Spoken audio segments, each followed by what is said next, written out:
តើយើងមកមើលលំហាត់នេះមួយទៀតទេលំហាត់គេឲ្យ a រ៉េបូក a បូក1ស្មើជាមួយ0លំហាត់នេះស្តៀងដូចលំហាត់លើមុនដែរគ្រាន់តែការដោះស្រាយវាផ្លែបន្តិចអូខេអញ្ចឹងគឺការដោះស្រាយចុងសមត្ថកម្មគេឲ្យ a រ៉េបូកជាមួយ a បូកជាមួយ1ស្មើជាមួយ0អូខេតបមកខ្ញុំគុណអង្គទាំងពីរជាមួយនឹងa ដក1វិញ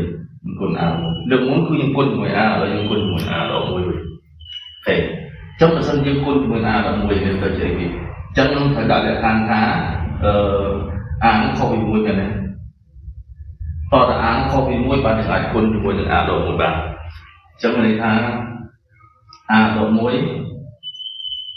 កតាឲ្យ a រ៉េបូកជាមួយនឹង a បូកជាមួយនឹង1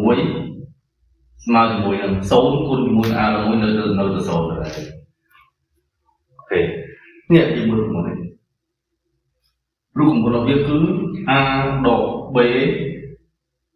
កតាឲ្យ a រ៉េបូក ab បូក b រ៉េស្មើជាមួយនឹង a គីបដក b គីបចឹងនេះយើងអាចសរសេរបានថាa គីបដកជាមួយនឹង1ស្មើជាមួយនឹង0មែនទេចុះមុន a ដក b ក៏តែ a រ៉េបូក ab បូក b រ៉េស្មើ a គីបដក b គីបមានថា a គីបដក b គីបអញ្ចឹងយើង1គីបមិនស្មើ1ដែរអញ្ចឹងយើងសរសេរមួយបាន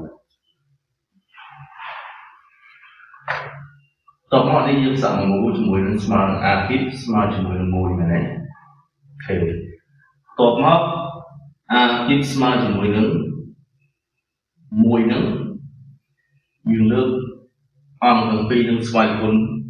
675អានេះយើងលើកជាមួយនឹង675នេះអញ្ចឹងពេលហ្នឹងយើងបាន a ស្វ័យគុណ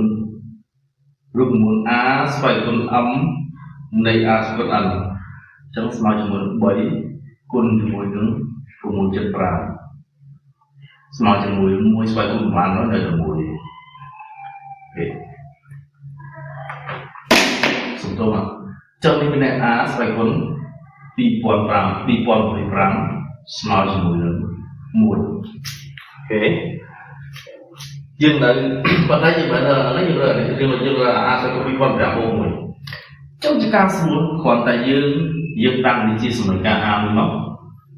ជាសង្ស័ព្ទ a មួយមកចឹងនេះខ្ញុំសូមលើក a ស្វ័យគុណ2025ហ្នឹងជាស្វ័យគុណដក1វិញអានេះ1ស្វ័យគុណដក1មកពេលហ្នឹងខ្ញុំបាននិយាយយើងបាន1លើ a ស្វ័យគុណ2025ស្មើជាមួយនឹង1ស្វ័យគុណដក1នៅតែ1ដែរអញ្ចឹងស្មើជាមួយ1ចានេះតាំងលើមេមកអញ្ចឹងយើងគ្រាន់តែយក a បូកនឹង b មក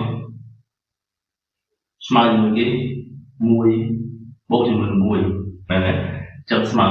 2ចឹងចុងក្រោយគឺស្មើជាមួយនឹង2